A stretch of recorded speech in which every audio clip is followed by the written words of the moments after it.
Monsieur Claude Delforge, président donc du district du Val d'Oise de football pour les jeunes footballeurs qui officient dans le Val d'Oise. Voilà, c'est lui qui et son équipe qui gère toutes les compétitions, manifestations auxquelles vous pouvez participer au sein de ce district du Val d'Oise. Voilà, le président, c'est lui. Bonjour à toutes et à tous. Donc, l'avantage de passer après plusieurs personnes, c'est qu'on n'a plus grand chose à dire. Je vais juste resituer le district du Val d'Oise. Le district du Val d'Oise, c'est 36 000 licenciés, c'est 500 éducateurs, c'est 300 animateurs, puisque avant d'être éducateur, on doit être animateur. C'est presque 2500 licenciés féminines, donc que ce soit dirigeantes, joueuses, éducatrices. Donc voilà, donc aujourd'hui on attache une grosse importance à l'éducation. Alors on n'est pas là pour éduquer les enfants, parce que ça c'est aux parents de ça, mais on est là pour inculquer les vraies valeurs du football. Donc Alain disait, on met en marche, mais c'est une équipe, et les éducateurs sont là aussi pour inculquer aux enfants et aux jeunes et aux moins jeunes tout ce que le football peut apporter comme joie, comme peine, comme tristesse, comme quelquefois des énervements ou des choses qui ne devraient pas avoir lieu sur un terrain. Mais voilà, mais c'est vraiment une cheville ouvrière pour nous. Donc on a la chance au district du Val d'Oise d'avoir une commission technique dont Alain est le président qui fonctionne plus que bien, où aujourd'hui le district et la commission technique et les salariés, les cadres techniques du district fonctionnent d'une manière remarquable. Donc je vous dis, c'est plus de 400 éducateurs qui viennent se former au sein du district. Donc là, on ouvre de plus en plus aussi aux animatrices. Donc s'il y en a parmi vous, mesdemoiselles ou mesdames, qui veulent venir partager cette expérience et investir dans un club au niveau, donc vous êtes les bienvenus au sein du district. Donc voilà, c'est le district, je vous dis, c'est 36 000, c'est plus de 8 000 matchs sur une saison. Donc ça n'a pas l'air, mais voilà. Donc et puis on a eu la chance aussi d'avoir beaucoup de diversité dans les mutations aussi, les arbitres.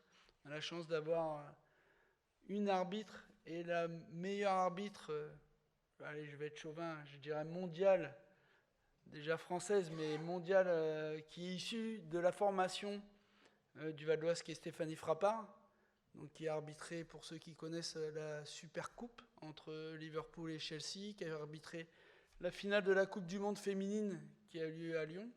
Donc voilà, elle a commencé en formation. Bon, c'est pas une éducatrice, mais c'est une manière aussi d'inculquer des valeurs dans ce monde de football et de se faire sa place. Donc j'ai vu aussi que vous alliez avoir un autre arbitre issu du Val d'Oise qui est Romain Lissorgue, qui est aujourd'hui arbitre de Ligue 2, donc qui est issu aussi de la formation valdoisienne. Vous allez avoir Didier Cagnard qui a été aussi conseiller technique départemental de notre district, qui est maintenant un entraîneur brillant à l'entente Sanois-Saint-Gratien, donc il est resté dans le Val d'Oise. Donc Brigitte, j'ai eu la chance, c'est moi qui ai eu la chance de travailler avec elle. Et Brigitte a lancé il y a quelques années un projet qui s'appelait CAP 120, c'est-à-dire le but, c'était d'avoir 120 licenciés féminines chez les petites filles. Je vous dis, aujourd'hui, on en a plus de 2500, donc c'est pour vous dire le chemin qui a été parcouru. Donc voilà, donc le district, donc, et puis je ne sais pas si certains d'entre vous jouent, mais sachez que vous êtes toujours les bienvenus et que voilà, le district est heureux quand Alain m'a proposé d'être partenaire de ce colloque et de cette association. C'est avec plaisir qu'on a répondu favorablement, parce que je pense qu'effectivement les mutations qui vont être abordées, et, nous on les vit aussi tous les jours à notre niveau, mais c'est d'autres mutations, mais